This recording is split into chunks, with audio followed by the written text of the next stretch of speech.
I can't hear David.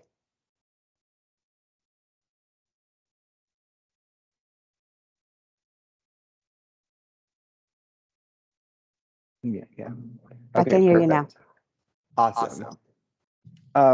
So that being said, there might be some technical glitches today, and I just want you all to bear with us as it's our first in-person hybrid meeting. Today we will be having board member Leticia Lara joining us remotely. So she is here presently, if you see her in that bottom. And moving forward, please bear with the growing pains of this in-person hybrid meeting. Thank you so much. Okay, well, good morning, everybody, and good to see everybody in person and virtual through the hybrid model. I want to welcome you all to the April 20th Board of Governors meeting. I want to turn it over to David for roll call, please.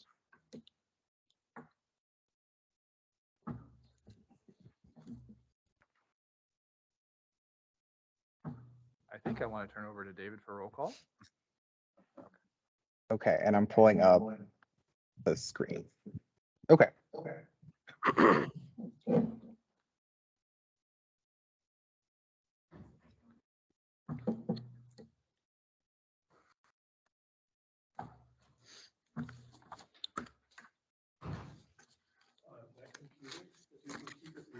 I'll bring you a microphone. Thank you. Okay. Is Lieutenant William Hutchinson here? Here. The Supervisor Spiegel. Debbie Rose here, Supervisor Spiegel's proxy. Thank you. Ben? Here, virtually. Thank you, Ben. Dr. Matthew Chang. I'm here as my own proxy. Councilmember Aaron Edwards. Here. Dr. Kendrick Davis. Okay. Bill Blankenship. Leticia de Lara. Present remotely. Thank you. Dr. Charles Lee Johnson. Here. Angelina Coe. Present. Linda Brock. Susan Larkin. Denise Smith. Jasmine de la Trinidad. Karen Roper. Enthusiastically. And lastly, Greg Rodriguez. Here. Awesome. That being said, Chairman, we do have a quorum. Okay, thank you, David. Moving on to 2.1, the minutes approval for the February 28th meeting. Hopefully you all have had a chance to review. And is there a motion to approve the minutes? Angelina Coe, I make a motion. Karen Roper, second.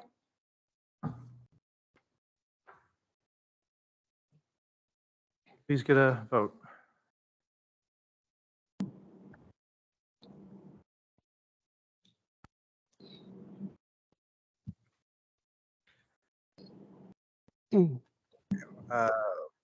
William Hutchinson. Yes. Karen Spiegel. Yes. Ben. Yes. Dr. Matthew Chang. Yes. Councilmember Aaron Edwards. Yes. Dr. Kendrick Davis.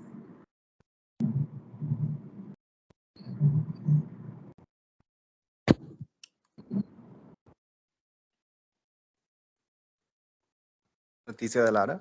Yes. Dr. Charles Lee Johnson. Yes. Angelina Coe. Yes. Linda Brock. Susan Larkin. Sorry, can you repeat that? Stay. Anissa Smith is not here. Okay. And Karen motioned second. Okay. That being said, the motion passes. Thank you, David. And I do appreciate everybody's flexibility and patience as we kind of work through our first hybrid type model. And again, appreciate them for coming out here today. I want to move on to 3.0, public comment on any item not listed on the agenda. And so, David, have we received any public comments by way of email? Yes, we have. We have Michelle Davis with the City of Riverside. Please, thank you. Actually, David, it is Larissa Villarreal that's going to provide that public comment.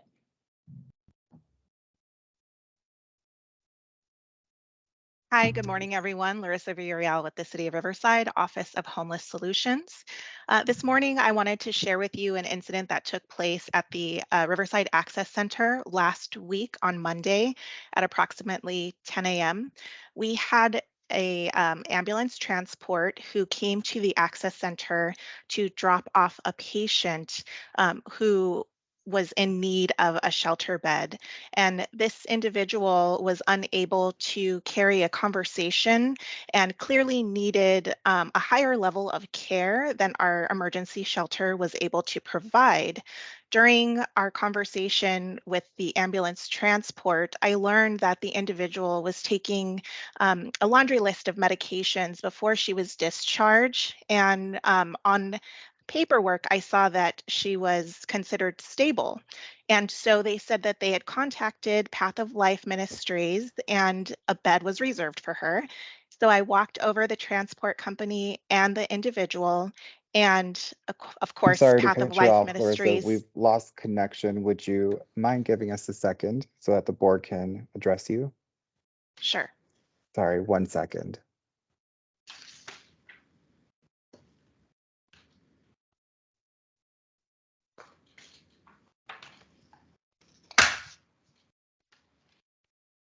What?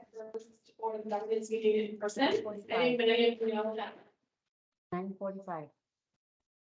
Many of you guys know that Yes. our department absorbed the continuum of care in March 2020, which is at the same time that the COVID pandemic started. And so since then, we've met with you virtually, and I just think it's so nice to have FaceTime with you.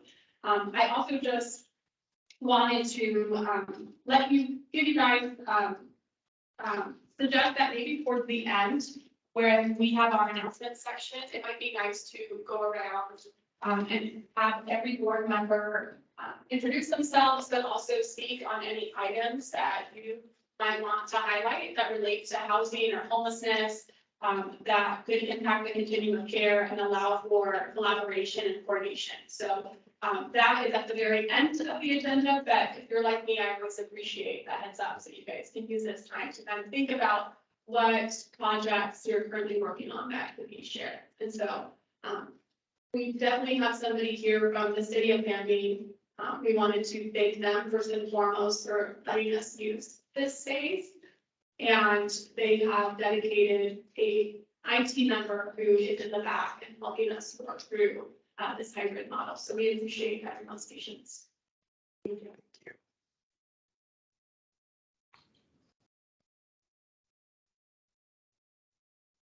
While we're reconnecting, are there any other comments from anyone? Are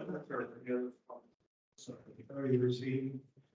Via email, we have not received additional public comments. However, anyone from the public is welcome to make a comment at this time.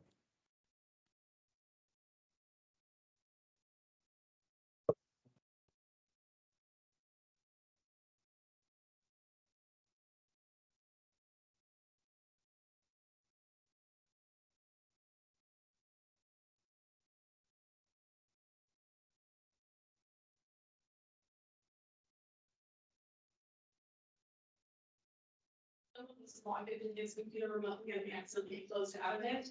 So maybe it's about 5 to 10 minutes to bring it. In the meantime, I can go ahead and try using my computer to see if that works with audio. It might cause some issues, but we can try.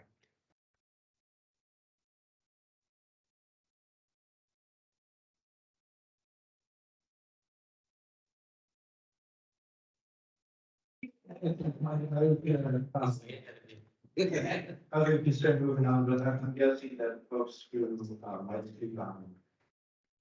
Somewhere close to your opinion. Hang out for a bit. Okay.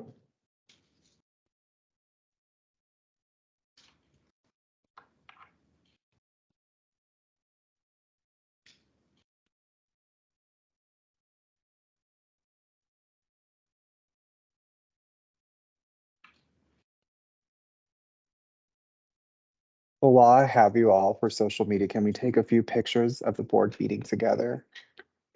What better way to break the silence with a selfie? Madam Chair, Tanya, CoC team, can we bother you for a picture while we wait? Yeah. Yeah, up there.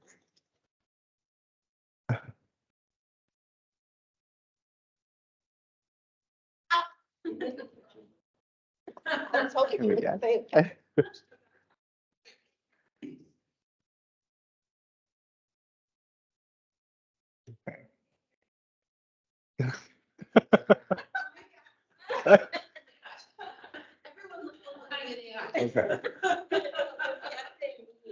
Okay. Ready? We're all ready? Okay, 1. And then one more quick photo. 2. 3. Thank you. I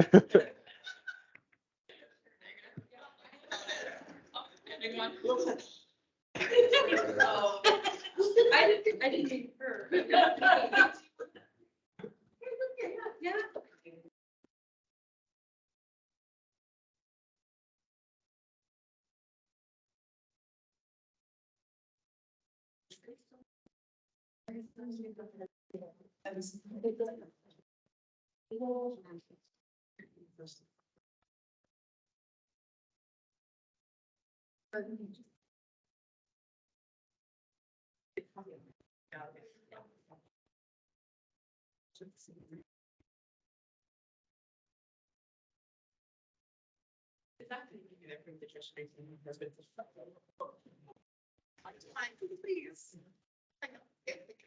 Please.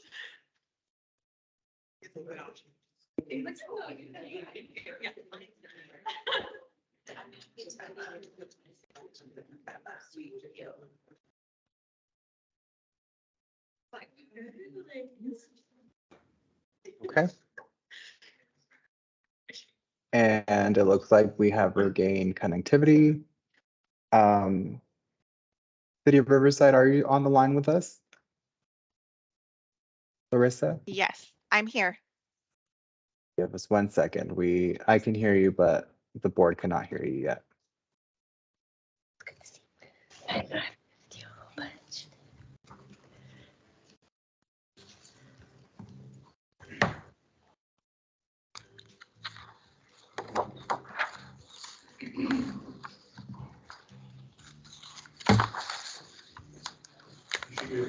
Just don't have your microphone or all that. Yeah, we're good. Okay. Larissa, go ahead. Okay, thank you so much. And good morning again. I'm Larissa Villarreal with the City of Riverside, Officer of Homeless Solutions. Thank you for having me this morning. I wanted to share an I'm incident that sorry, took Larissa. place. Again, We still can't it's hear you. okay. Give us 1 second. I'm so Sure. sorry.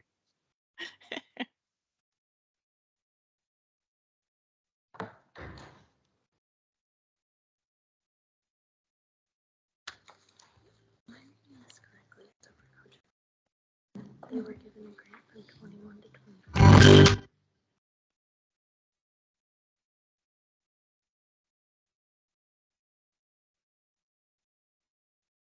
Testing.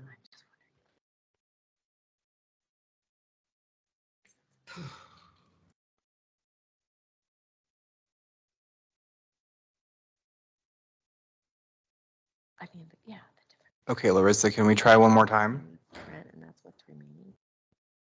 Yes, how's this? Can everyone hear me? No, we still cannot hear you. Unless they like split it up in different years. Usually they'll want it to carry if they can use it within the grant period. Hi, everyone. Can you hear us on Teams? Yes. Yes. If so, raise your hand. Yes. Okay, your mics are all muted. Test, test, test. Yes.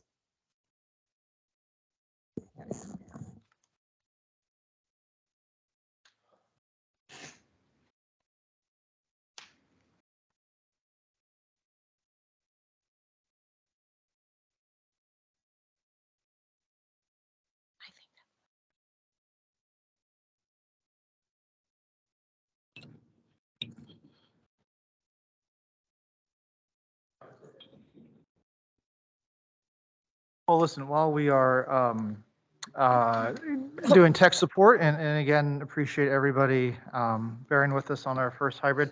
I have been a bad chair as usual.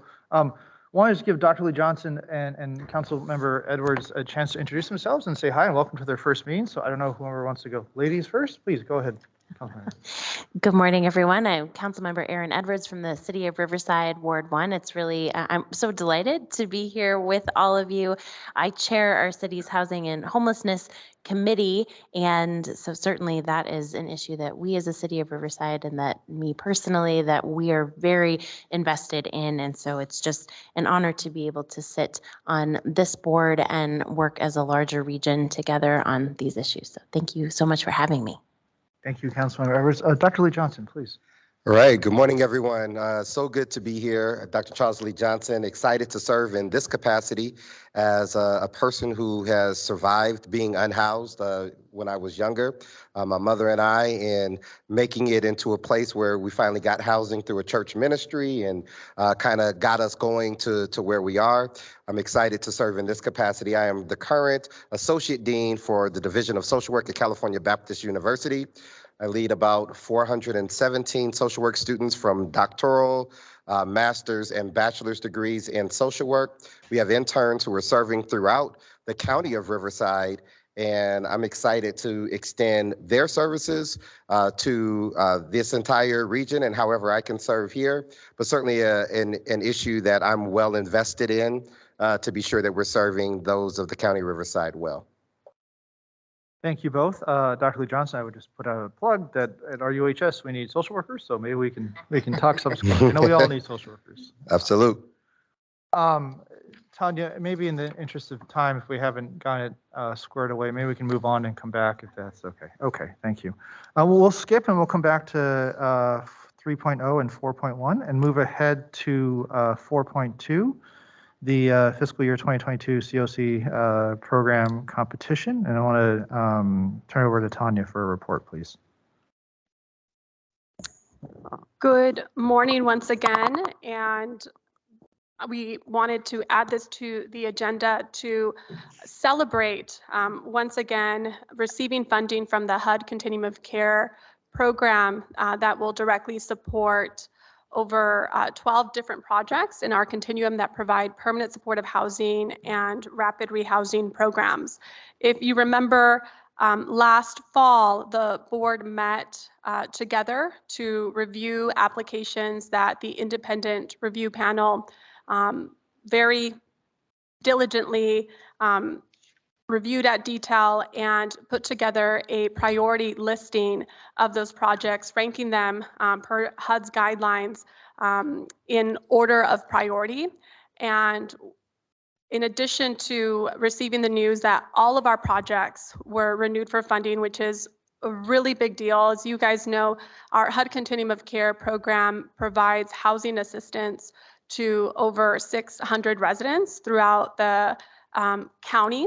We were also successful in receiving $450,000 in Continuum of Care bonus funds that will directly serve and provide additional housing opportunities for residents throughout our entire region. So we wanted to share this with you. What we know through our HUD Continuum of Care program is that there is a request in the president's budget to increase the amount of funding that goes to this program. And in previous years, we were successful, or 2 years ago, we were successful in receiving $2 million in domestic violence funding that has been key in helping us support calls that come through our coordinated entry system hotline from families and individuals who are fleeing domestic violence. And so we're excited that in addition to HUD making this funding opportunity available, that I think the biggest deal that we should recognize is that we have agencies across our county who don't hesitate to submit applications for these projects. They continue to expand their capacity. They continue to work with us. They continue to work with you and see the need for more services. And as a result of that, have added staff, have built up their programs to be able to assist more residents. So this was truly an opportunity for us to just one, recognize that we received funding for all of our continuum of care projects, but we were also successful in receiving $450,000 in addition that will go a long way to serve more people in need. Thank you, Tanya, and congratulations to you and the whole team and everyone who worked on this important effort. Want to open up to any board members' comments on this item? Yeah, please, Karen. So I just wanted to take this time to acknowledge you, Tanya, and the entire team. You guys make it look easy. And we know that there are countless hours that go into all of the logistics for all of those applications, and not just to the HWS team, but also the nonprofits. You guys all are juggling 500 things at once. But on the outside, it looks easy. Oh, we got, all of them approved plus this extra bonus project, but so much work went into it.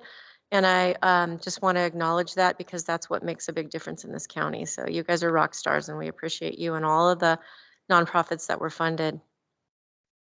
Thank you, Karen. Anyone else? Please go ahead. I wanted to echo what Karen just said, but also speak on the DV funding that came in. It is essential for our continuum, and as one of the two main DV shelter services providers in the county, this is a win to acknowledge that this subset of the population can receive this supportive housing and addressing victims of crimes and the issues that they're facing with housing challenges. So I'm really glad that that was something that was pushed and identified as a priority for our continuum, and that we got that money. And even though my agency isn't providing those services, we are collaborating with individuals that are, and we're really looking forward to making a sudden impact with housing more victims of crimes, more individuals that are experiencing domestic violence, not just women, but men as well, and men with families. So thank you for that, and kudos to everyone that got funded and to the CoC and Tanya for all the hard work you and your team have been doing. Thank you so much. Thank you very much. Anybody else? Okay, well, not seeing anything. Thank you, Tanya, for the report. I want to go back to David and see if we are technology okay, or should we keep going and go back? Let's give it one more try. Okay. Can someone from our teams try speaking? Testing, testing. This is Ben. Testing, testing. 1, 2, 3. Thank you, Ben. Excellent. Appreciate that. Thank you, Ben. Actually, if we could go back then to, I apologize, to 3.0. I know we were midway through a public comment. Hi, good morning, everyone. Larissa Villarreal from the City of Riverside. I was hoping to share with you all this morning, and it sounds like we finally will be able to do that, an incident that took place last week at the Hewlin campus. On Monday, the 10th of April at approximately 10 a.m., an ambulance transport company arrived at the Hewlin campus to drop off a patient that had been discharged earlier that morning. The ambulance discharge, they received a directive from the hospital to come to Path of Life Ministries to deliver this individual who had requested to go specifically to Path of Life. Unfortunately, the discharged patient was presenting with some mental illness. She was talking to herself and she was unable to hold a conversation with me to answer basic questions. So I requested some documentation from the transport company to understand better whether or not she was stable and able to move forward with that bed reservation. And so I was given a laundry list of medications that she was taking at the hospital. And at the very top of the document near her name, it said that she was stable. And I was told that they had the hospital spoke to Path of Life Ministries and reserved a bed. So I walked them over and unfortunately, Path of Life Ministries was not able to intake the individual as they're not equipped to provide the additional medical or behavioral health that she needed in that moment. And so the transport company came back to the access center where I was on the phone with a social worker from the discharging hospital. And we were trying to figure out what went wrong or where there was a miscommunication. And so I just wanted to bring that to the board's attention this morning, that I immediately contacted the vice president of Hospital Association of Southern California, so that I can share with her the incident that was taking place that day. And she, in turn, contacted the discharging hospital. And so they are investigating the issue, and I will hear back soon. But I also had the opportunity to meet with her last week, and we decided to collaborate and put on an educational webinar for all of the hospitals so that they could understand what that intake process is for our Hewlin campus partners. And that includes Path of Life Ministries, Helping Hearts, Illumination Foundation, and Mercy House. And so we want folks to understand how they could make those connections for individuals that are being discharged. So we have some recuperative care options that would have been a better fit for the individual. Unfortunately, that day there were not any beds available. So we just want to make sure that we're making those warm handoffs. And in this instance, we were lucky that it was a transport company who needed a signature to release the individual. And oftentimes we see that there is a Lyft or an Uber who is dropping someone off, and they're not required to obtain a signature. And so at that point, the individual would then just walk off. So we were lucky that we had an opportunity to speak to the hospital, the transport company, and I'm in the process of getting the report from that transport company so that we could have for our records. And interestingly enough, that day in the middle of it all, we had our city attorney's office on site because they were there for a tour. So they were able to see what was going on, and I'm in contact with our assistant city attorney so that we could move forward with the hospital drop-off ordinance. And we have the Hospital Association of Southern California who is eager to work closely with our city attorney's office so that they could provide input, and all of us can come to an agreement on what that should look like so that we could provide those connections and care for our most vulnerable population. So I just wanted to share a bit of what our next steps look like. And surely I will send an email to our county partners and let everyone know when this webinar will be taking place, because I think it's really important for everyone to understand what that intake process is. And so that's all for me. Thank you. Thank you very much for the comment, and thank you for sticking with us through our technology reboot. I understand Karen wants to make a comment in the comments, so please go ahead. I do. Thank you. Thank you, Larissa. I just wanted to applaud the city of Riverside for trying to do everything that it could to get to the bottom of, the system and communication and referral. Nobody wins if there's not appropriate communication for the right service for the person that needs that service. And I think, from a regional perspective, as a continuum of care and board of governance, all of us together need to have more of these conversations about how clients are referred, especially because some cities are small cities and they have small budgets. Their budgets aren't regional and can't serve the entire region. And some programs are regional or they're sub-regional, but it takes collaboration between the public and private agencies to establish those protocols, and things even like having a conversation with 211, having a conversation with other nonprofits. People are desperate to find beds and resources for people. And sometimes there's an innocent thing that happens where somebody is dropped off, and but it doesn't do anybody any good if we don't establish stronger protocols. So I hope that we can model what you guys are doing and have some of those conversations. Sometimes they're difficult conversations.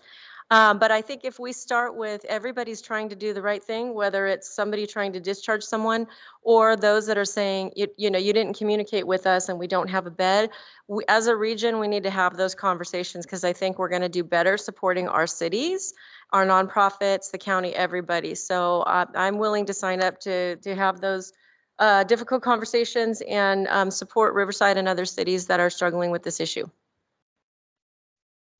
Thank you, Karen, and thank you, Larissa, for the comment. I want to apologize to David. I didn't know you had to stand up here the whole time. That's tough, then. So we apologize. I don't think there are any other public comments. Is that correct? We actually have a hand raised please. from Ben Howregi. Go ahead, please, Ben.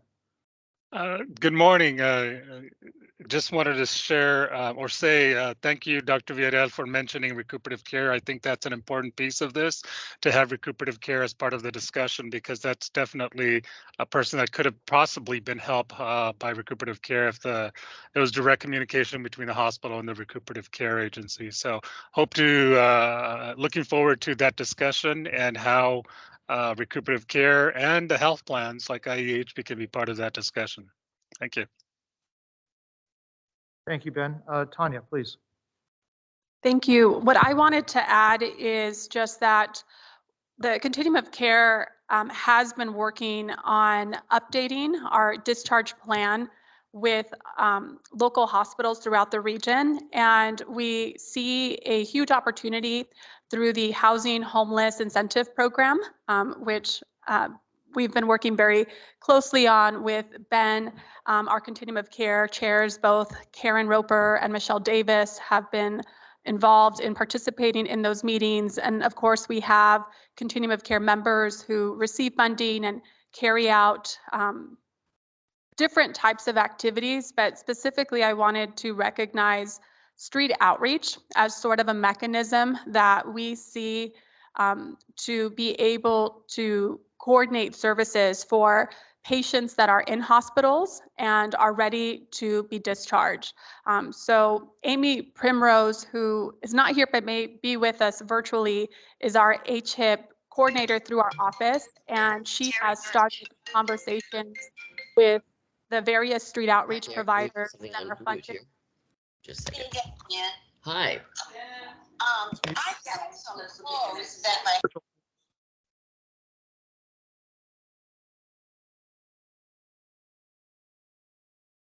Tanya, you're muted online.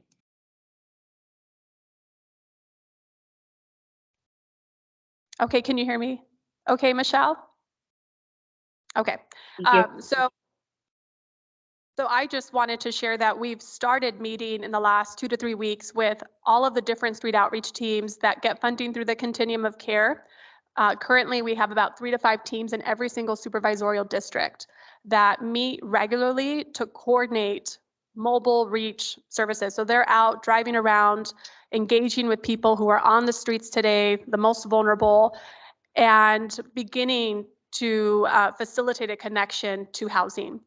And so we see this as an opportunity to form a relationship with the hospital so that as they're ready to discharge patients, they can call us. So thank you, Michelle, for bringing this to our attention. I'll definitely share that with the rest of the HIP team so we can look at how we might be able to expand and enhance that model. Dr. Chang, if I may. Yeah, please, Greg. I'll add on to here too, is I just recently had meetings with Eisenhower Hospital as well as Tenet, and they well know the discharge plans, but to your point, Tanya, is how do we enhance that as well?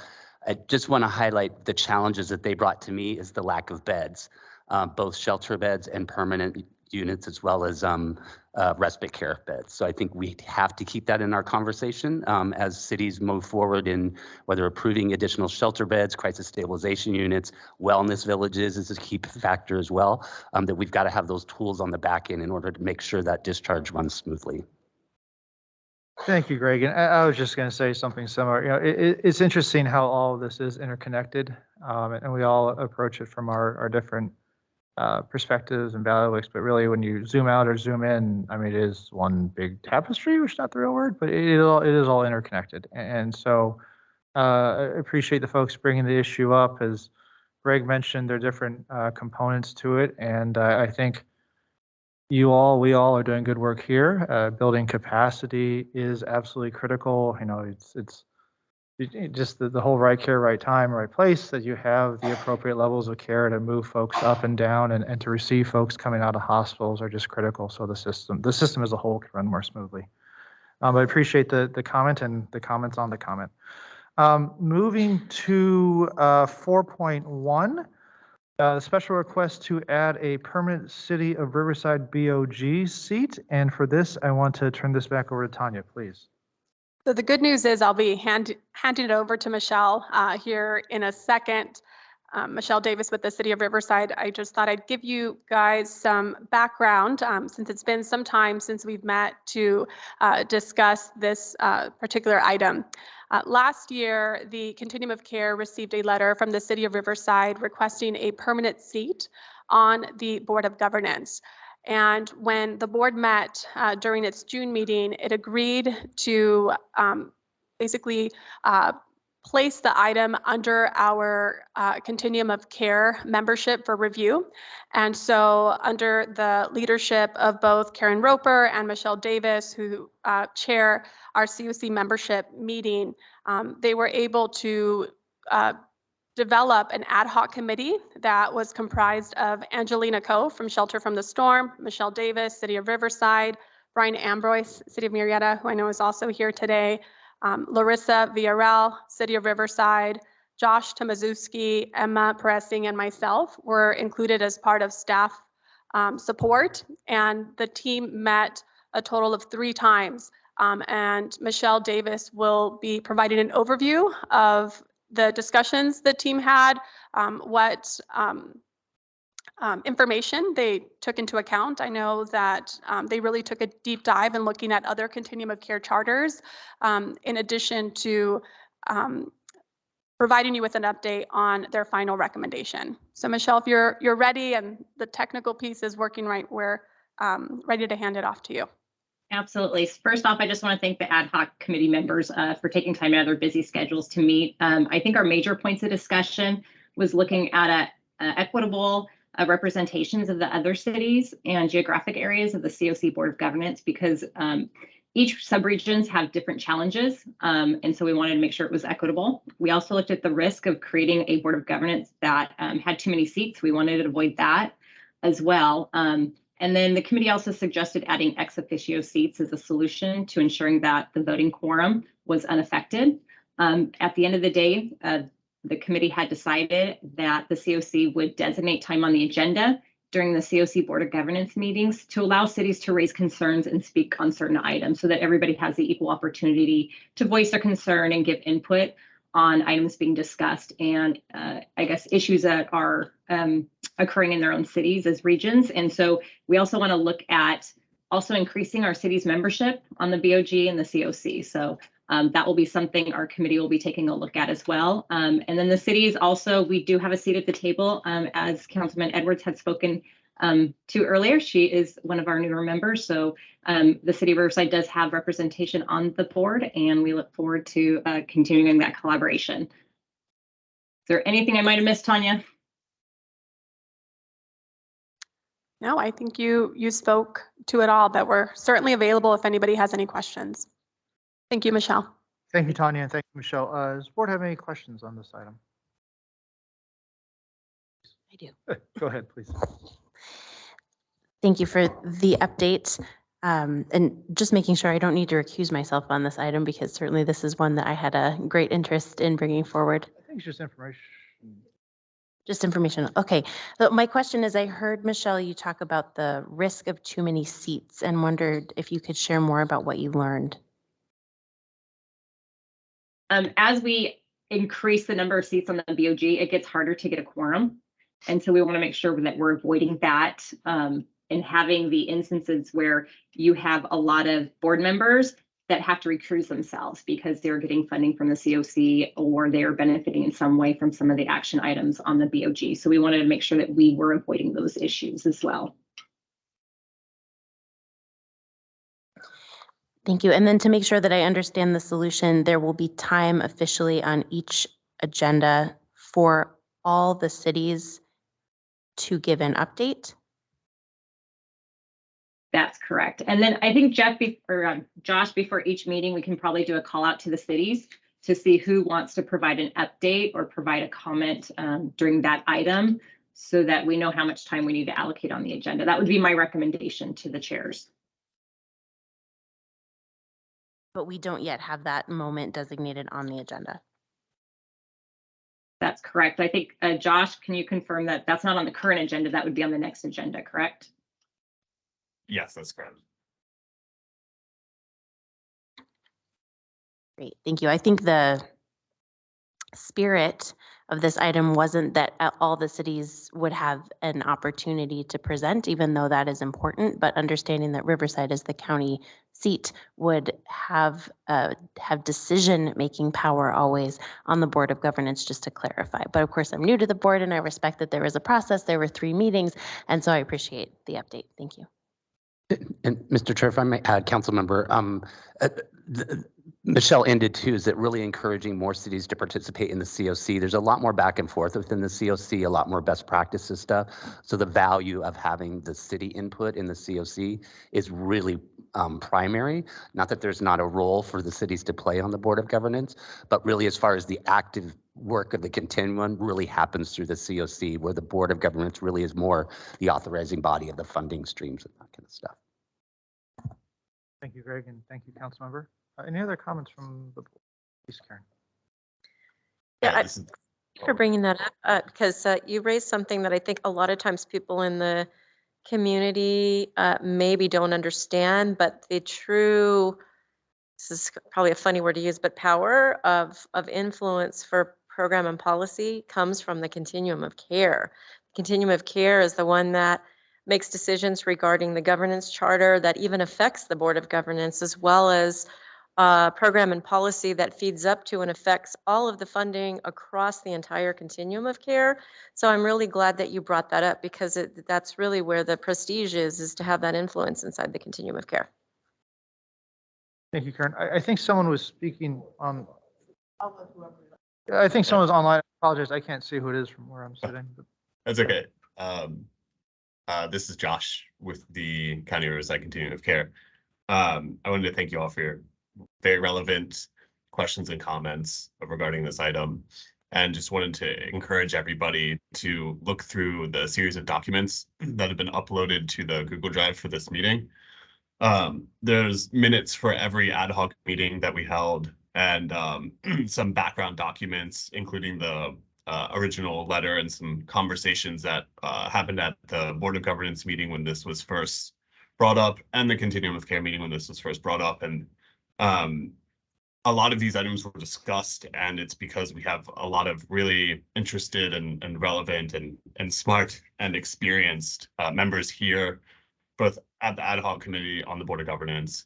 And so if you want to read more in depth about some of the conversations that were had at these meetings, that might clear up any questions or provide some background, I definitely encourage you to look through the documents in the Google Drive, and I can put that in the chat too. Thank you. Thank you, Josh. Anyone else on this item? Please go ahead. I was part of the ad hoc, and so we had some really intelligent and thoughtful and time consuming conversations. And historically, the board was very, very large, and we had many, many members, and business was very difficult to conduct on a regular basis because everybody that wanted to be on the board had a seat. And then there was a lot of people that had to recluse themselves, and it became very difficult for voting and actually conducting business.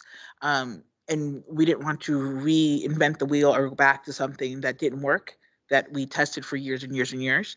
And we looked at other continuums and how their board and how they were made up, and addressed the need to have that voice at the CoC level from everyone and encourage that participation without necessarily saying you need to be on the BOG, but be a part of the CoC. And that's where a lot of this came up. And that's where that compromise came in, where giving that opportunity and reaching out to them and saying, hey, city of so-and-so, we'd love to hear from you. And here's what the agenda is about. And this is the things we're discussing. We'd love to hear your input. We'd love to be able to make informed decisions, as opposed to just everybody, because everybody has a seat at the table at the CoC. And then the BOG's the governance, which will help move things along. So that's where that came in, and there was still representation here. So that was part of it, and I don't want to belabor the topic. And I think the notes that Josh took are very detailed, and I do encourage everyone to go and read them because there was a lot of great conversations had. And I think this final resolution will benefit us in the long run. And if it doesn't work, we revisit it and do it again. But at least it was addressed, and we're moving forward in, I think, a really constructive way to give not just a voice to the city of Riverside, but to all the cities, to show that the continuum is not just made up of one body, but of multitude of bodies that are making a difference and creating sudden impact.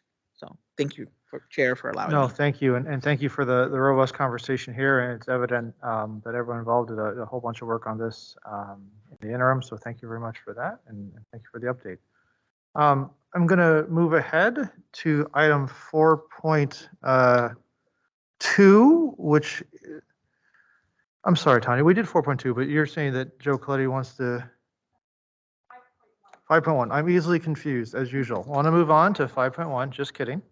Emergency shelter data trends and gaps analysis report. And I do want to turn it over to Joe Coletti, please. Thank you, Mr. Chair. Good morning, everyone. This is Joe Coletti, Urban Initiative, serving as a consultant to the county and the CoC. By way of background for 5.1, I also want to add that, as you know, that there is an unprecedented amount of money coming from the state concerning homelessness. Also, you may know that there is an unprecedented amount of legislation that is coming from the state concerning homelessness as well.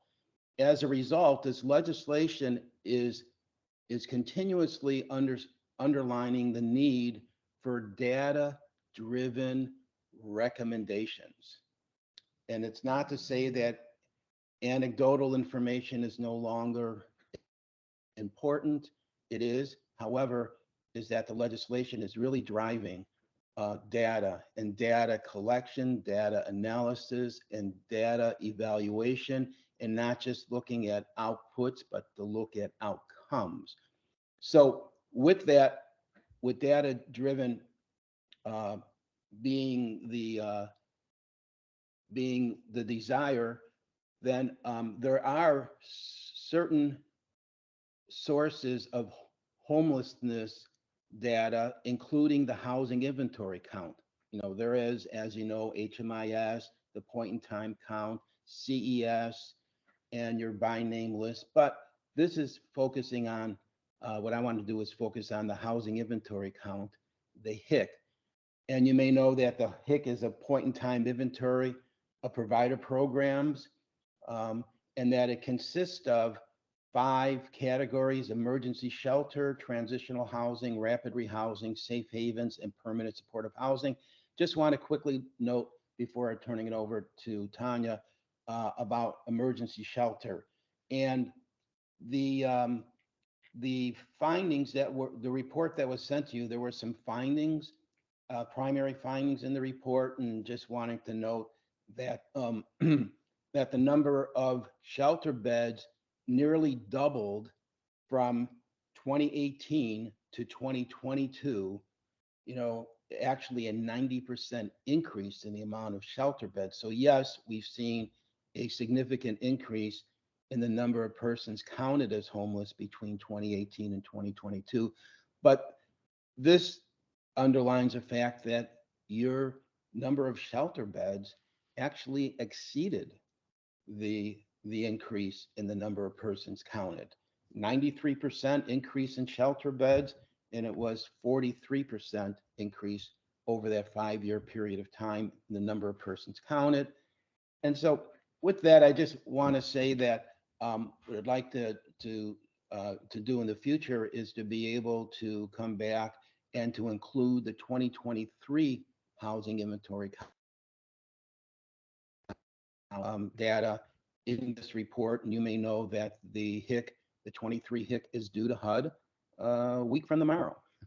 And so with that, to be able to come back and to be able to share housing inventory data that not only involves emergency shelter, but transitional housing, rapid housing, permanent supportive housing, as well as emergency shelter, and to include the 23 data as well. So I'll stop there, and Tanya, turn it over to you. Thank you, Joe. If we can advance to the next slide, we wanted to just quickly review with you our housing crisis response system and all the different components that fall under that structure. Joe talked about emergency shelter, and I think on a future item, we're going to be looking at the results and our impact across the county, how many people we served, how much funding we've allocated towards each of these interventions. So I thought it would be helpful just to kind of quickly review how these different systems come together to complement each other and really see someone through from unsheltered homelessness into permanent housing. So you'll see on the slide that the very first top point is outreach and coordination. So earlier I talked about how we have street outreach teams in each supervisorial district that meet regularly and coordinate services in all 28 cities, as well as the unincorporated areas. Additionally, we have our Home Connect hotline, which all of us know as our coordinated entry system that regularly receives calls and inquiries from people who are experiencing homelessness, but also providers who are contacting the hotline to get information on what programs are available for individuals.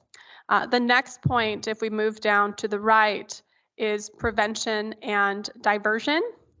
And this is a truly key component because we recognize that a lot of people who come through our system of care may have existing supports, family, friends, former support networks that they could be connected to, or that we can provide light touches to, maybe a bus ticket home, to help them resolve their homelessness. So that's always the first goal and the first step. And when we meet with the subrecipients that we contract out with, you bet that we are strongly encouraging diversion as a tool so that we save the limited resources that we have for people who truly need that ongoing assistance.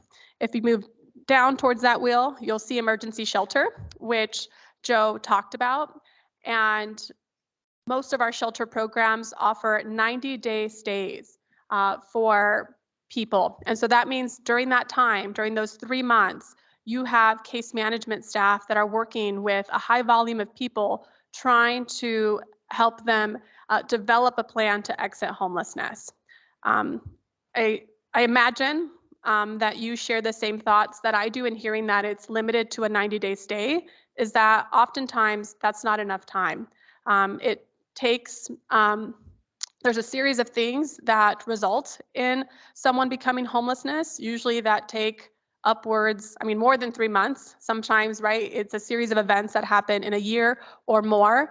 And so I emphasize that to remind us that as a continuum of care and the board, we might want to consider extending that time frame. During COVID, we actually provided a waiver to all of our agencies because we knew that, the public stay-at-home order was going to be with us with some times. There were housing challenges.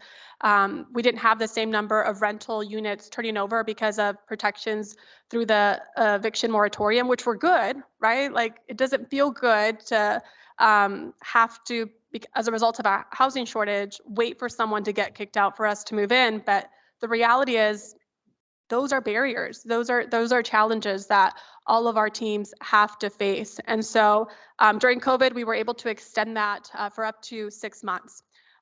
So again, just putting that out there as a talking point, but on average, 90-day stay at emergency shelters. Emergency shelters on their own are not meant to resolve homelessness. If you talk to any of our shelter providers that are here today, they will tell you the biggest challenge they have is identifying housing, whether it's rental, affordable housing that they can exit people to. The next step on that wheel is rapid rehousing, and we've spent a lot of time talking about that program. That's a temporary rental assistance program, generally anywhere from 1 to 12 months of rental assistance. We appreciate the state's flexibility through HAP. They've extended it up to 24 months, likely because of the same challenges that we've talked about. And the idea here is to work with lower barrier clients who may have had a shorter periods of homelessness and may need help reconnecting to employment, maybe getting back plugged into school to get back on their feet so they have income to be able to take over the rent once the assistance expires. The next or last circle on this wheel is permanent supportive housing. And that's the one we often talk the most about because our HUD Continuum of Care program that we spoke about earlier really is the main funding source for this. Permanent supportive housing is for individuals who are chronically homeless, have longer periods of homelessness, but also have a disability that oftentimes restricts them from obtaining full-time employment or being able to increase their income or live independently, right? They're going to need ongoing case management services to be able to live independently in housing. And so I just wanted to show this wheel because when we look at the outcomes and we talk about how many people from these systems exit into housing, I don't want us to leave with the impression, as an example, okay, emergency shelter only exits 20% of their residents into housing. It's not working, we shouldn't fund it. No, emergency shelter serves a purpose within the system of care. We just need to figure out how do we create more permanent housing units so that we can help our shelter operators facilitate the appropriate connections. The next slide provides an update on a new report that we've created. So you guys know me, I always like to celebrate any tools that we create that better help us track bed inventory. And so this is a dashboard that we're going to update on our website beginning next week that shows the number of beds, emergency shelter beds that are available county-wide. This does not include hotel vouchers. I think that's important to note. We do have fundings through the Emergency Solutions Grant that allow us to offer hotel vouchers, similar to Project Roomkey, which many of you are familiar with, but those are at a much smaller scale now that PRK is no longer with us. But overall, what this report shows you is that we have 640 beds, shelter beds, countywide. Not enough. If you remember last year's point in time count, we had 1,980 individuals experiencing unsheltered homelessness. So we have to figure out a way to get these numbers up. But from this report, you'll see we're operating currently at an 87% capacity. In the colder and summer months, our shelters can confirm we're usually at 100%. We may have a bed become available, but a street outreach worker or one of the providers that you guys work with are quickly working with the shelters to fill those vacancies. So just sharing that to celebrate that this is new, and we're trying to, this idea really came from feedback we received from a CoC member that said, I want to know, at any time how many beds we have available. Keep in mind that this information is pulled from HMIS, our Homeless Management Information System.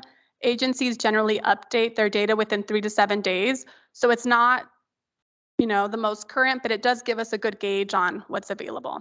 If we move on to the next slide, this is the report that I was talking about earlier that speaks to the number of people that are served through our system of care. And so the things I really wanted to note here, and I'll just speak to kind of some high level updates, is that our point in time count identifies 3,300 people a year that are sheltered and unsheltered.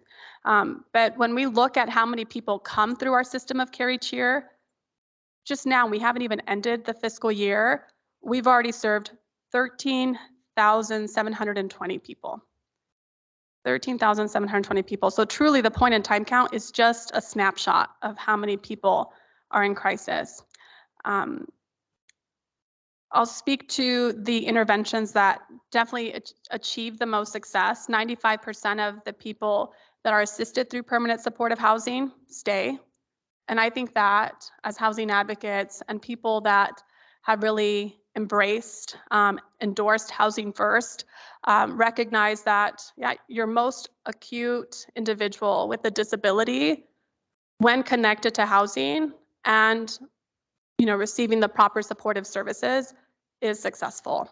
The community-based organizations, the county departments that administer permanent supportive housing will tell you it's not easy, right? I started off there at the Housing Authority as a PSH case manager, and I could tell you it took frequent visits to see my clients. At a minimum, I think we had a requirement you have to see your client twice a month.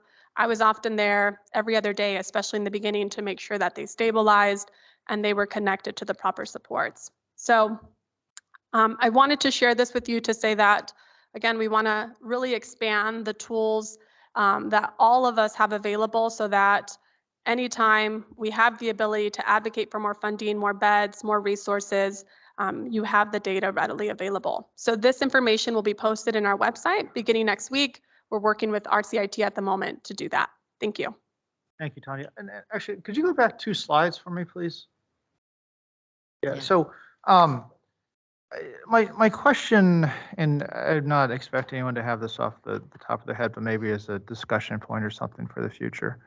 I would hazard a guess that the various components of the continuum have average lengths of stay, percentages of, and I guess the point I understand, you said permanent supportive housing is 95% success rate, which is wonderful, and some of these other levels of care have lower levels of percentage of success. But I agree with the concept that it all has to work together, and that's sort of just the type of solution it is at the time. One thing that might be interesting to discuss is, the number of beds per category, the average length of stay, our success, kind of community standard success. And what I'm talking about is trying to understand capacity, as well as, maybe you have, I'm just making numbers up, like 200 permanent supportive housing units and 1,000 emergency shelters, but you really need more emergency shelter just because of the way people flow through the system. And I don't know if this is a dumb question, I apologize if it is, but if we have that data already, it might be useful for us to hear and to discuss, because I really think it helps focus on areas to develop, not just, we got 10 of this and 20 of this, build more of the 10, but it's sort of like, how does it fit into the whole picture, as it were? Yeah, we definitely have federal and state systems that help us look at our data in that way, Dr. Chang, I'm sorry. What I can do, I know Joe Coletti had to jump off, but I'd love to work with him and put together a presentation that really speaks to that. I think if I'm understanding correctly, it would be helpful to see not only how many beds we have available under each system, but also getting to determining, well, how much more do we need of each, right? In order for our system of care to flow efficiently, looking at inflow and outflow, and of course, length of stay, right? If people can only stay in shelter for 90 days, and we know that, we're serving this many in each quarter, really kind of doing a deeper analysis of, well, to end homelessness, what does it take? How much more do we need to increase in each bucket? So we can work on that. I think we might need to plan for the June or the meeting that follows after that, just because I want to make sure that we give you guys a good and the most important piece is accurate information of what's needed. Can I add on to that too? And I'm glad you bring it up, Dr. Chen, because these are discussions we're having within the department at all levels, is especially as we deal with more accountability requirements from the state, which we're all for. But the data is driving it. And I want to say that this county has been really good over the last 3 years about increasing our data capabilities through HMIS, CES, the coordination we do with behavioral health as well. But to your point, I think it's really critical that when we're approaching people like Councilwoman Edwards, or when we're up in Sacramento lobbying for sustainable ongoing funding, is where are those gaps? I think it's important too that as we look at that data, when we're talking specifically about permanent supportive housing units, the number of units that are actually in production now versus what they were even a year or two ago. But what that does is it shows that we're filling those gaps, to your point, but how much more do we have to fill them together?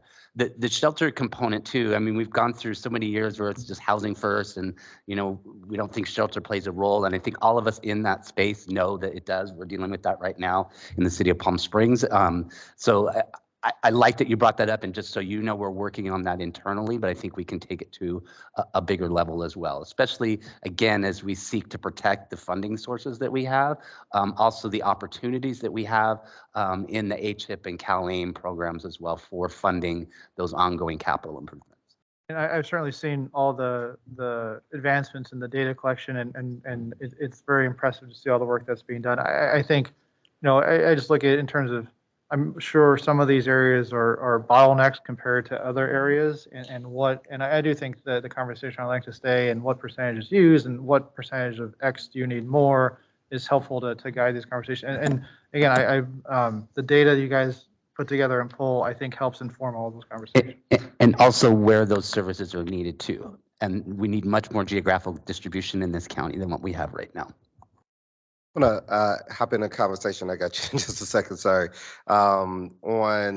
Since we're using data to drive the decision making, the move during COVID towards 6 months, is there data that shows that was more effective than the 90-day? It sounds like that could be an immediate sort of initiative that we work on as a board of governance. If there is data that suggests that 6 months is more sufficient, which I think we, inherently would think, than 90 days, then maybe that could be somewhere where there's progress in the emergency shelter phase that gives a better process as you go forward through the continuum of care. So just wanting to raise that, if that could be added to the conversation in the next meeting, if data is presented there around the effectiveness during that era, maybe that's something we can return to.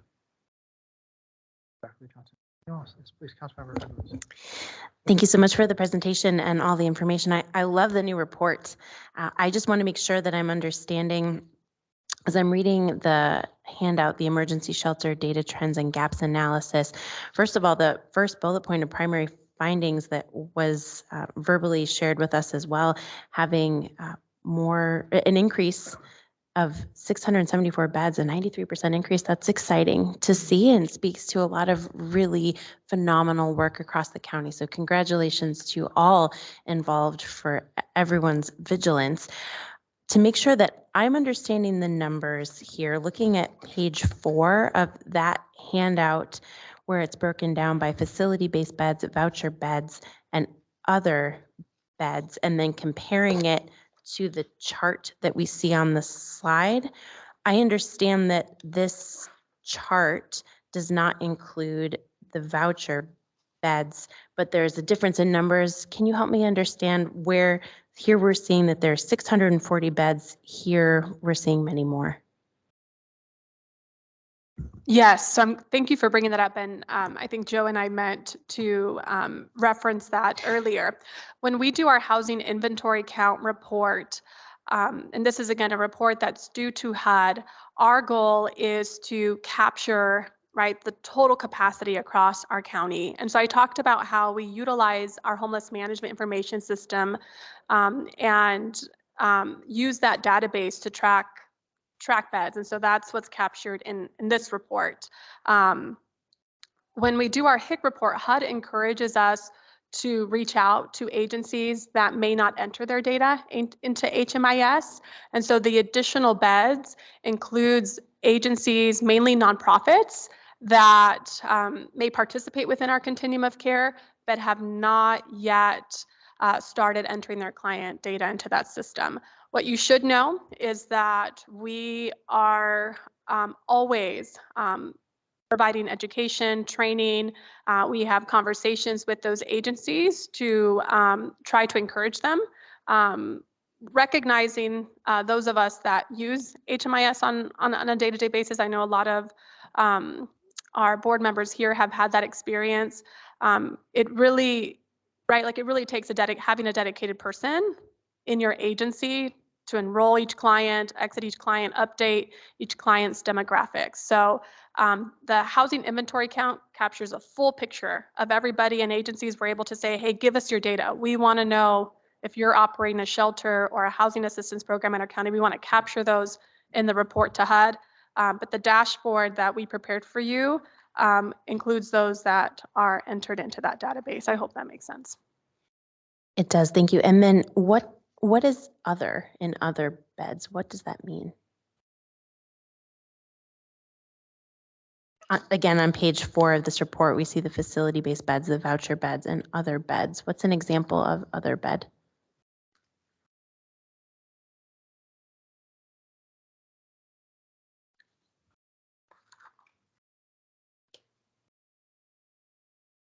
On page, I am looking there, page 4, right before table 2. So like a good example would be under the city net, the City of Correa Emergency Motel voucher. So basically those would be like city sponsored motel vouchers, other programs outside of the regular continuum of care. Yeah, other usually refers to our domestic violence shelters that like Shelter from the Storm, Alternatives to Domestic Violence, who don't access HMIS, have their own systems to track their beds. So those are usually specialty beds for victims of domestic violence. Their Shelter from the Storm is listed as a regular. What it says here, other beds are beds located in churches or other facilities not dedicated for the use for persons who are homeless. So in this, I went right to the numbers and I forgot to read the definitions above. Thank the you. breakdown is there, and I'm going to jump in. Sorry, since I have the mic because I stole it. Is, for example, Shelter from Storm has our own standalone mimicking database collection, such as similar to HMIS. Because of our protected population, we can't participate in that data share. But we do participate in the continuum, and our numbers are counted, and our beds are different. And some of these beds that are differentiated from page 4 to the other handout are also not HUD funded and don't fall under our HUD, HMIS, CoC funding category. So those beds are separate. So we're not HUD funded at all. And so our beds are funded through CalOES and other funding dedicated to domestic violence and victims of crime services. So our numbers are there, but they would not be the same numbers that you would see on that flow chart. And we wouldn't, and because we're a separate subset population, our criteria is different. Our clients are homeless as a result of domestic violence. They're not considered chronically homeless. So we wouldn't fit into that categorization. So that's where you see some of the other and some of the difference and disparities. And our shelter is 60 days, and we are no longer allowed to go up to 90 days unless there are extenuating circumstances because of our other funding. That is the cap. And we have to really work hard to justify why someone's staying as long as they're staying. And through COVID, we couldn't do a 6 months. We did 120 days up to 4 months max. And then we had to figure out and be creative. So there's also that to think about. And in response to someone's question, or maybe it was the chair's suggestion, the gap analysis has been going on with the CoC forever. And this document really encompasses that gap analysis and that data picture that we're looking at to address where the gaps are and where the need is. And we found, like Greg stated, that it's not across the world. There's such a vast need in certain areas, more so than others, like Blythe is so far, but Blythe is part of our continuum. And having shelters and services out there is very difficult, as opposed to having maybe something in Palm Springs or in the city of Riverside. So those are things that have been studied and have been, I think it ended up going to the policies committee, the gap analysis and data. So there is committees that are working on this. And I'm not volunteering myself in any way, shape, or form to be on any more ad hoc committees than I already am. However, I was part of the original group and I was part of policies a long time ago, and I'd be willing to assist in any way possible with that. So, thank you for the time. I think Karen, you were going to say something, please. Thank you. I have a couple of comments. Tanya, can you go back to the slide that has the continuum? So a couple of things. First of all, exciting. I love to see analysis to see where we're moving. And I think, you know, we were just talking about education regarding discharge planning. How exciting would it be if we could have some kind of a conference or symposium or some day event where we could invite the hospitals and not just the executives, but their case managers who actually do the discharge planning, along with the city partners and the nonprofit partners and all the different players to really talk, because there's different elements of discharge planning. It's not just hospitals. There's discharge from jails, there's discharge from foster care, and I know our continuum has those different elements.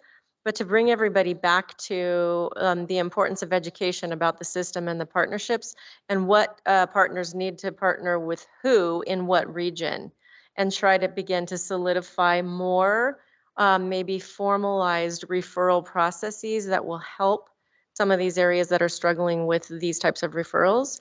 And I think get more people excited about the progress that our continuum has made. I also wanted to mention, I'm speaking to our cities and I say this, I believe that, you should practice what you preach. So I'll say, I feel confident Corona is practicing this.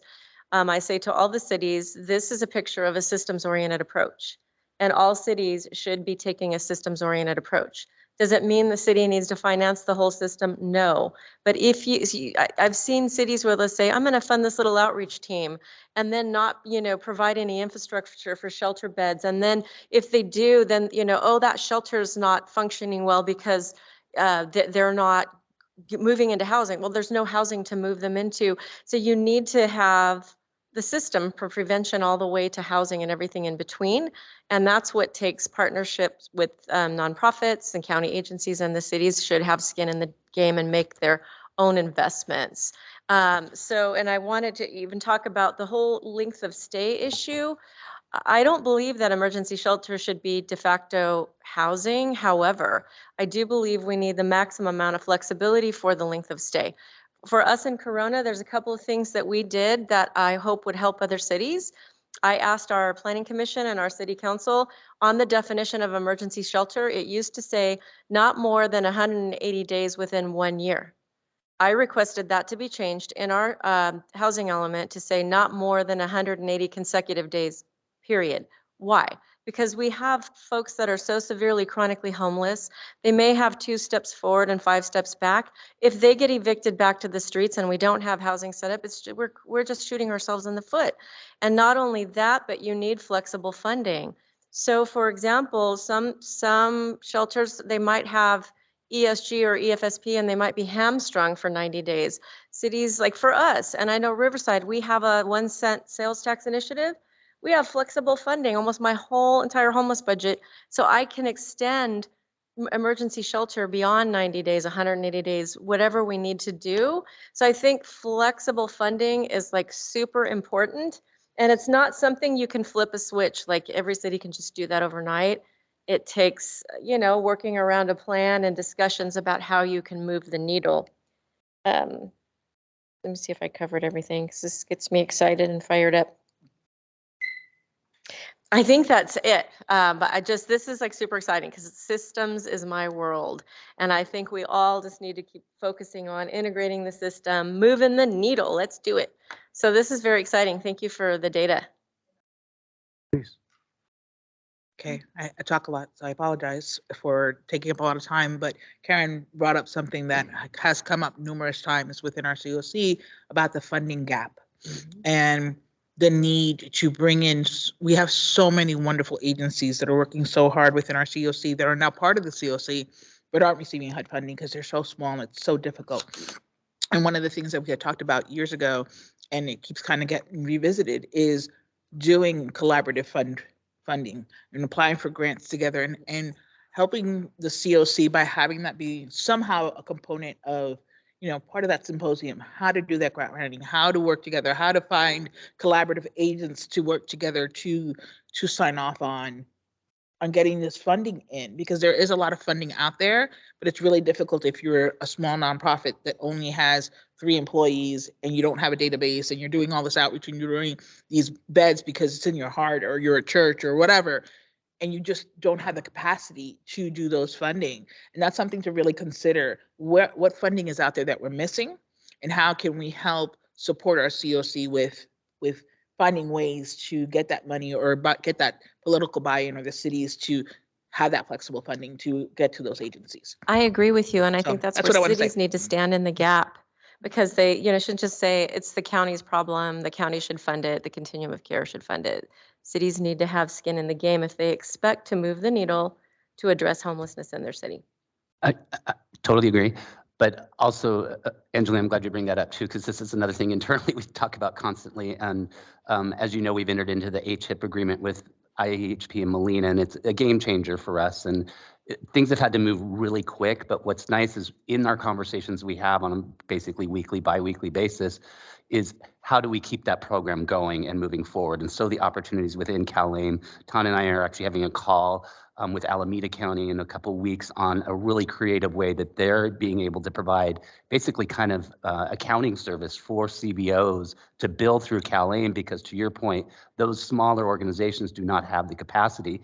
We're lucky, unlike Alameda County, in that we already have a medical system and billing system built in. So there's a huge opportunity here for us as a department, probably working in conjunction with RUHS, to provide that kind of assistance. So we're constantly looking at that, and going back to the conversations we've had 4 and 5 years ago, to see how we can increase that. Because we know ARPA dollars are not staying forever, CARES Act are not staying forever. We've been a very smart county, and in conjunction with our cities on how we've invested in that infrastructure, both physical and human, but how do we create sustainable revenue sources to make sure we can continue those services? Thank you very much. And go ahead, Councilman.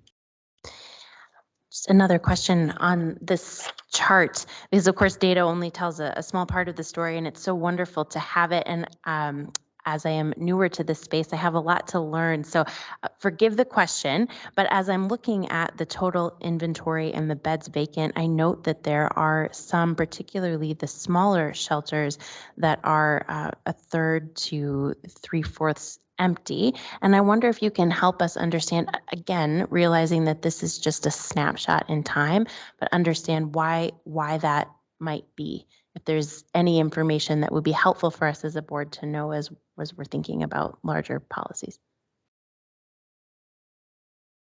I think I'd want the shelter providers to speak to why some of the vacancies exist. I think what I said to earlier is that we definitely see peaks during like colder and warmer seasons. And I spoke about how during those times of the year, beds are rarely available. Looking at this report, the smaller shelters here are Operation Safe House. So OSH stands for Operation Safe House. They're a youth provider located in, they have 2 locations, one in the desert in Thousand Palms, and then one in Riverside.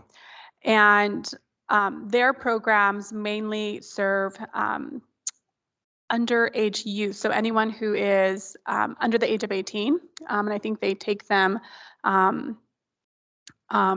they take them until they turn 18, and then they have another program that provides 4 beds for transitional age youth, which we also need to grow. So I don't know that we have somebody from Operation Safe House on the call, but I would probably want to invite them to kind of speak on why they're seeing more vacancies now during this year, because that is an interesting observation. Can I make a comment about that, just to explain, just so like for our emergency shelter program, the motel program? So, and actually it's my fault, Norco's not on here, and I'm going to own that because we have more beds. But so that program, as an example, you have to have documentable ties to the city. We always have a very long waiting list, and the waiting list is almost kind of like the housing authority waiting list, right? So sometimes what happens is the day that someone exits and you're trying to get the very next person that's at the top of the list, by the time, you get them to place them is not necessarily happening on the same day. And for us, as opposed to just whoever, it's not a whoever comes, we have to operate on a waiting list. So that's part of it too, where you might have just a small little gap in time between when you get that room refilled. So. And I think Tanya alluded to this earlier. This is a snapshot based on the data that's in HMIS. So if you're a smaller agency like we are, we have one dedicated person that does all our data entry, and they have 72 hours to get all that data entry in. And that day might have been a day where there's 22 intakes, and out of those 22 intakes, 2 people got in shelter. But you still got to input all 22 intakes and do all of the paperwork and get it in, and it might not have made it in that day. So there might be that 72-hour gap between the beds being filled and showing vacant, but there was a body in the bed that night. It just didn't make it to the system. The other thing is most of those entities that have a lot of vacancies are specialized beds. Like Tanya alluded to, youth, women and children, victims of crime. They hold those beds for those particular populace within their emergency shelter. So Safe House has 4 dedicated beds for this age group, and they stay vacant longer because they want to try to make sure that particular populace is in there. But that doesn't mean if that night they have enough people, they'll put people in those beds, because we've done that. We have a bed that's set aside for someone that is urgent, hospital discharge, situation, crisis, emergency call that it's at 3 o'clock in the morning from law enforcement or the hospitals, and we can get them in. That's not going to show in our data until 2 days later, because there's so much paperwork in there, but that bed was filled. So that could be part of the gap. I'm not saying 100% that's why, or why those numbers are like that, but that is part of the reasoning behind it, because it's a snapshot at that moment, and data entry might not have happened, or those beds were being filled by other populaces or saved for those populaces that were coming in. So that could be it. I appreciate that. I'm just going to time check us. We have about 20 minutes. And we have a bunch of stuff. I will ask Susan, please go ahead. Yeah, so although I don't work for Valley Restart Shelter anymore, the other issue is that family shelters have specific number of beds, but depending on the size of the family, they may have more or less numbers. So if they have 10 or 15 units for families, and they have 5 people in each family, their population is going to be high. But if they only have a mom and a kid in each of those rooms, their population would be low, even though they may be completely full and not have any rooms available. The second thing is the date that these are done really is a key thing too. At the beginning of the month, shelter populations go down because people get their Social Security. At the end of the month, 20th, 25th, even the 18th, it could be higher because they've run out of money. They can't pay for a motel room anymore, and they've come back into the shelter. So there are a couple of variables. Thank you. Thank you. Okay. I'd like to move on to the point in time count debrief and turn it over to Laura Gonzalez, please. Good morning, everyone. Thank you for giving me a couple of minutes of the agenda to share with you a little bit about the point in time count and where we are in terms of our process. Next slide, please. Just a quick reminder, the point in time count was conducted January 25th this year. It is a regulatory requirement from HUD. The unsheltered count is required every other year. The sheltered count is required by our CoC every year. We definitely get a lot of information, as Tanya has mentioned a couple of times regarding PIT and referencing PIT. It's a snapshot of what homelessness looks like in our county. It gives us a lot of really great information. It allows us to reveal some disparities in our population and trends that really help us plan an effective response. We always promote the count as a way of ensuring that we secure funding for the county. There are different ways that HUD looks at our PIT data, beginning with our annual CoC application and looking at the system performance measures and looking at the point in time count success in terms of decreasing numbers from year to year. We also apply for state funding, and select state funding does also use PIT count numbers to determine the level of needs. So if there's an increase an increase in numbers, that equals to high level of need. And then finally, another way that PIT numbers are viewed is that some HUD funding opportunities provide points for COCs that have higher PIT numbers. And so we definitely want to report accurate numbers for the point in time count. And we definitely do that with the help of our community stakeholders and partners and city leaders. Next slide, please. Our methodology for the point in time count remains pretty much similar every year. We do this so that we can compare year to year, once again, looking at for those trends. We do complete a full census, all of Riverside County. It is a street-based count, and it also includes both interview surveys and observational surveys. So we really want to learn as much as we can about our homeless population by interviewing them. We promote our count as the More Than a Count initiative is included, and it's really our way of determining how we can link our unsheltered neighbors on the day of the count with services. And so we are definitely developing our More Than a Count initiative. We do get a lot of our unsheltered interviewed neighbors asking for housing services or linkages to medical care and other services in the community. Our youth, we do have a youth component, dedicated youth effort. We have been developing our magnet events. We know that youth may not be living on the streets the way that our adult population is. So we create these magnet events in the form of community resource fairs to hopefully get them connected to services that way during the point in time count week. This year, we pilot tested some phone surveys for youth. Once again, our way of engaging youth when they are a lot more difficult to find in the more traditional locations like under bridges and parks and encampments. We did complete some community planning meetings this year, getting the feedback of our city leaders and partners, but we also added a new component, which was individual meetings with our city leaders. And our feedback, the feedback we received was that they really appreciated that, connecting with us, working on their canvassing maps, and making sure that the account was implemented correctly. We also deployed 1,000 volunteers this year to both the youth and the general accounts. It's a lot of work to manage so many volunteers, but we are always glad that we actually have so much interest in supporting the count. We worked with our outreach teams to strategically place them a little bit more in all of the cities that needed more support. And so once again, the methodology remains the same, but we're always looking for ways to enhance our count and make it as accurate as possible. Next slide. I wanted to just share a timeline. Our goal is, in terms of data analysis and results, to share these results at the next Board of Supervisors, or at the May 9th Board of Supervisors meeting.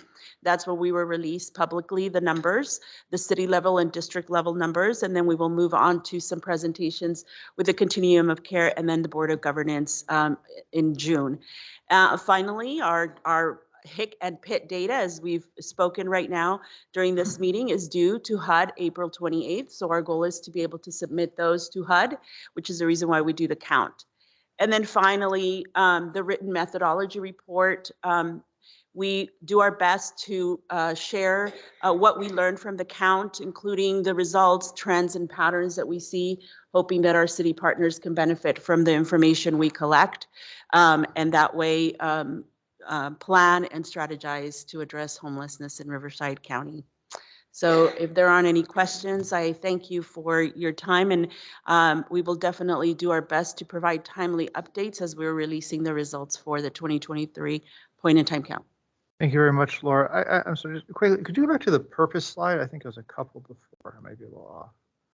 Thank you. I just have just from a purely financial perspective, because it seems as if it might be, there's things that are cross purposes. As I read this, it looks like there's points for the CoC application. There are points for success when the PIT numbers go down. But the state funding, if the PIT numbers go up, there's a higher level of need, and so there's increased funding. Can someone talk to, like, how does it work and what does that balance look like? And I just wanted Can I not ask the question? Can I? Before Tanya mentions, it's only select state funding, not all state funding.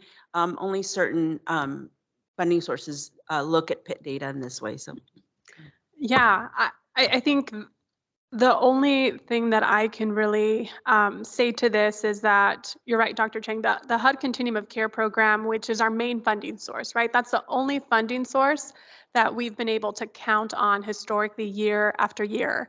And really prior to COVID or 2018, when the Homeless Emergency Aid Program, HEAP, many of us may remember HEAP, that was really the first source of state funding that started coming through to continuums of care to address homelessness.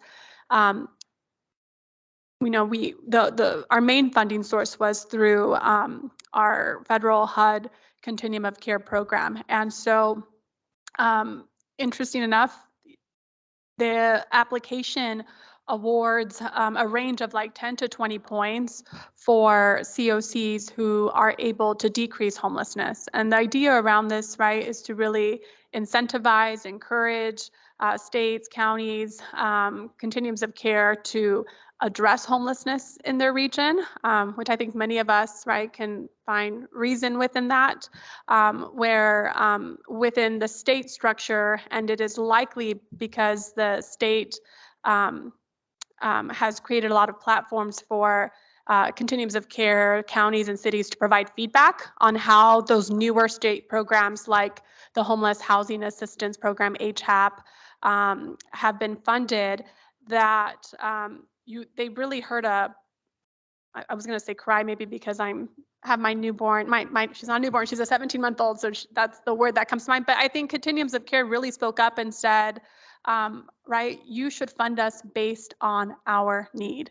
And that was made very loud and clear that a lot of these newer state programs are basing funding distributions based on need versus progress. So they don't complement each other directly. And I definitely think that we should look at how we might want to right, use this board, use our continuum of care membership body to advocate for maybe those two structures to better align, because it does seem sort of counter.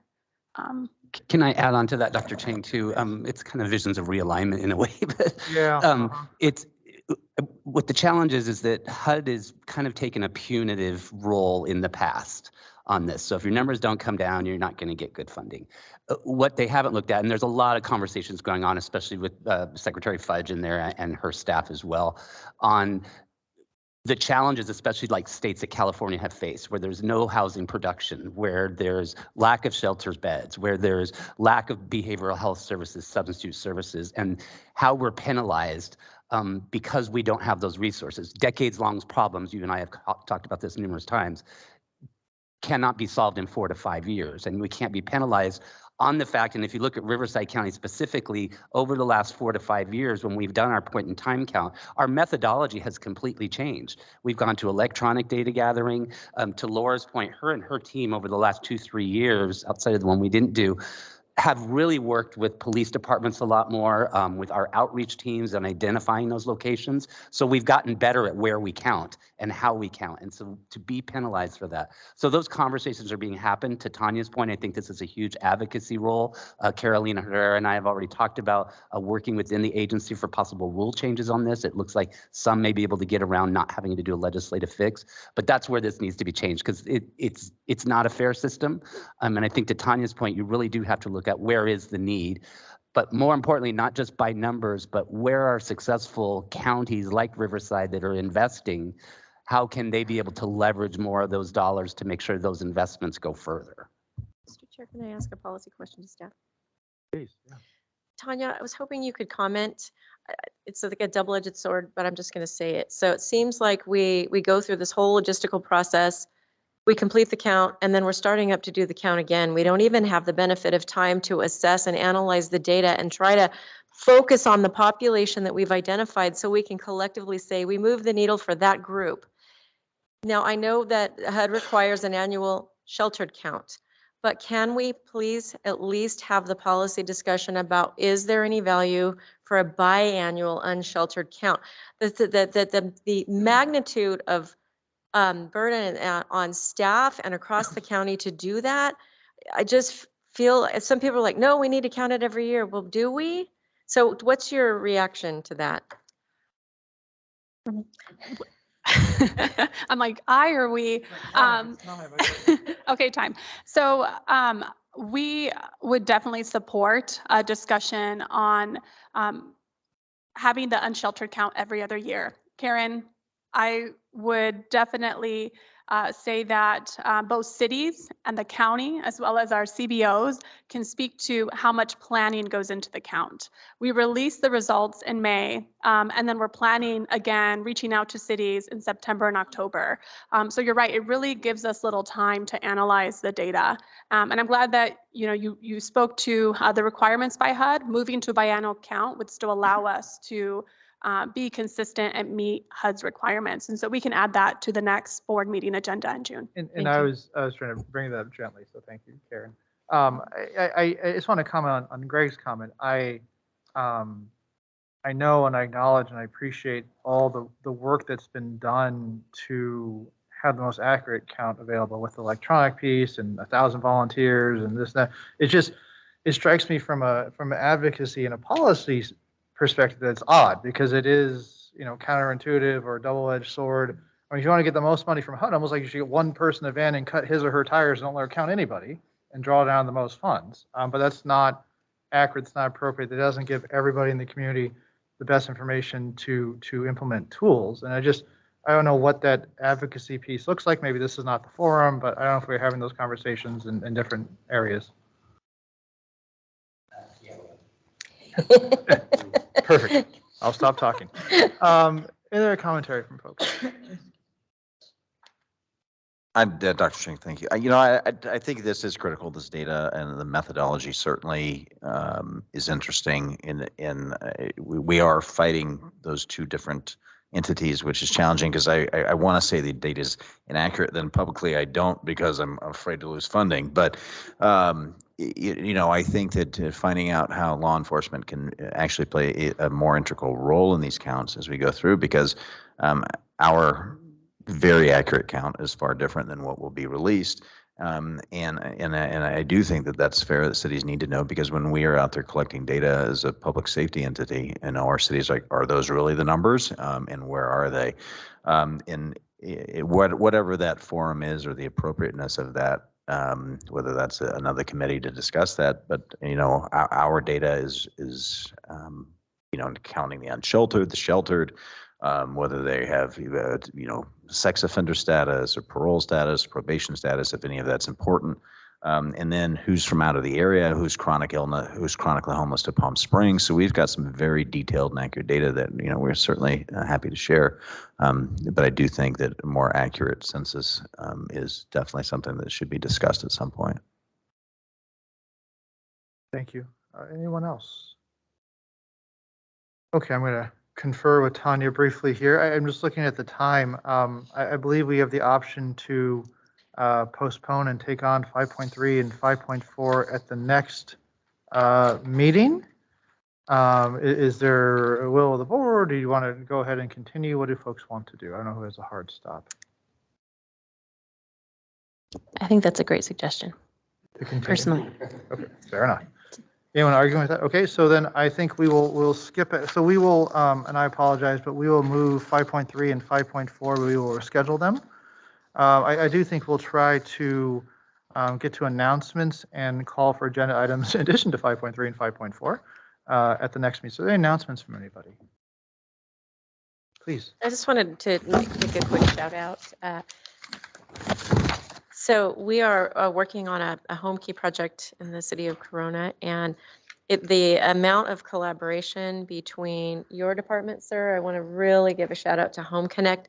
The staff have been absolutely amazing. And this is a good example of shared information. All of the disability verification forms and homeless letters of how long people have been homeless. I made a request to your staff if they would consider uploading all of that information into our developers shared file. And literally the same day, all of that for 52 units was accomplished. The county's Housing and Workforce Services Department, Housing Authority, Housing Development, CityNet, Mercy House, the City of Corona, it has been so amazing. We have seen literally, we are out of the 52 units, I think we only have maybe 14 left, seeing large scale numbers of people move off the streets. I've cried for the past couple of weeks. That's all I do. I just cry because I'm just so happy to see the transformational change. But it takes place because of collaboration. And some of us participated I had the privilege to facilitate with the League of California Cities this week on the issue of homelessness.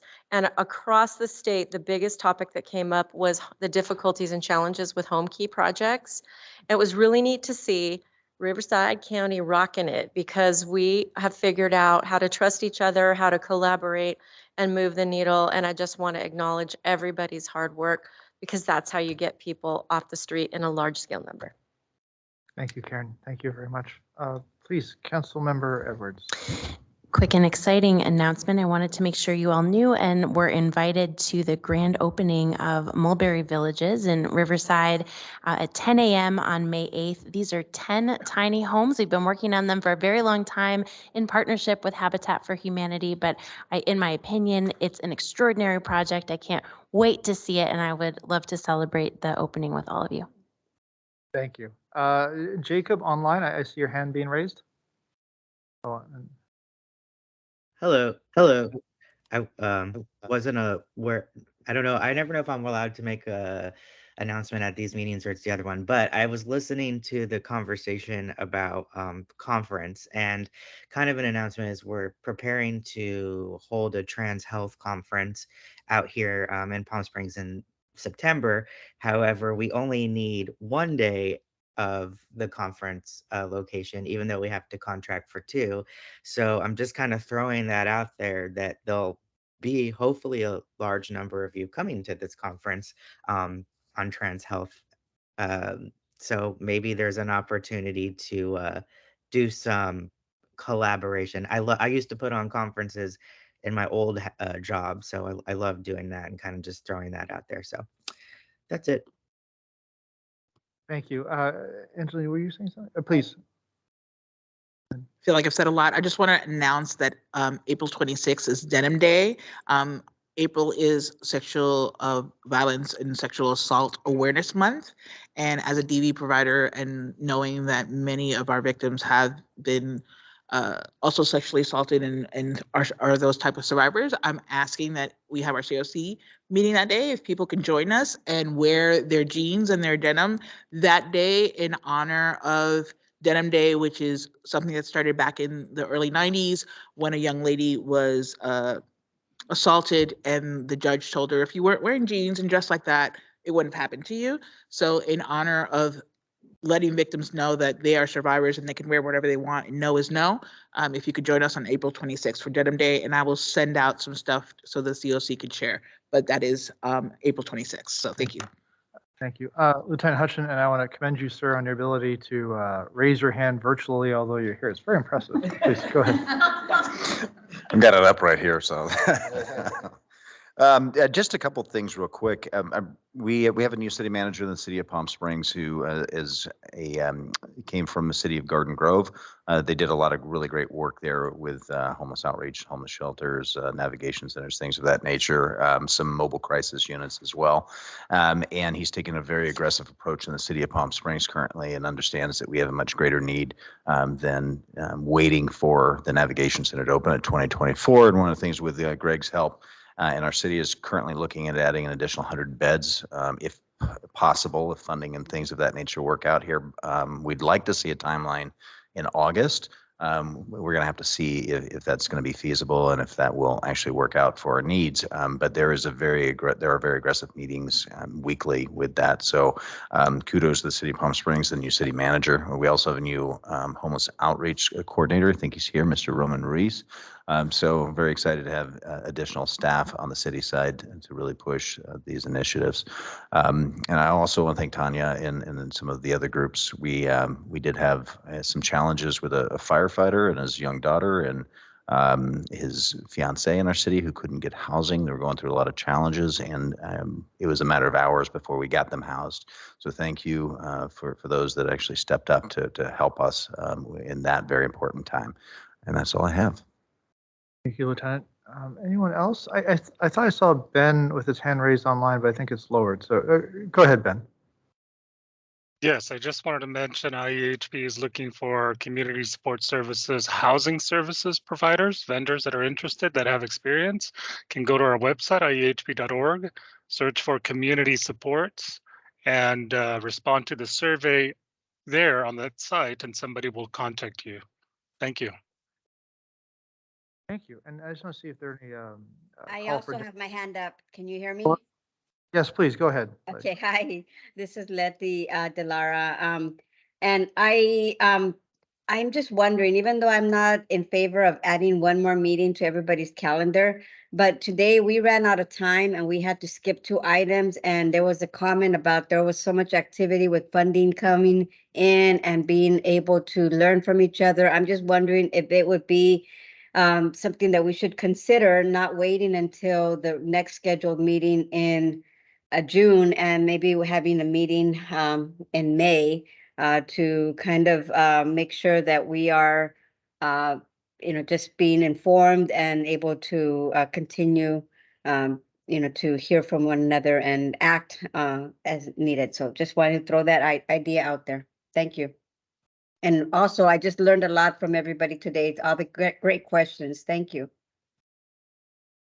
Thank you, Letty. And I think it's something we can certainly take under advisement. I was going to add it. So what staff can do is we can go back. We'll send out our famous doodle poll link to all of the board members and work on potentially scheduling a May meeting. As long as we're able to get a quorum, then we'll move forward. So we'll be in touch. Thank you, Leticia.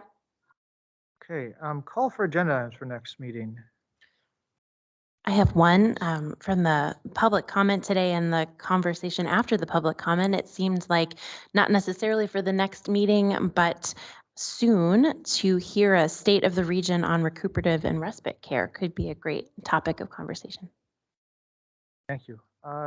Anyone else?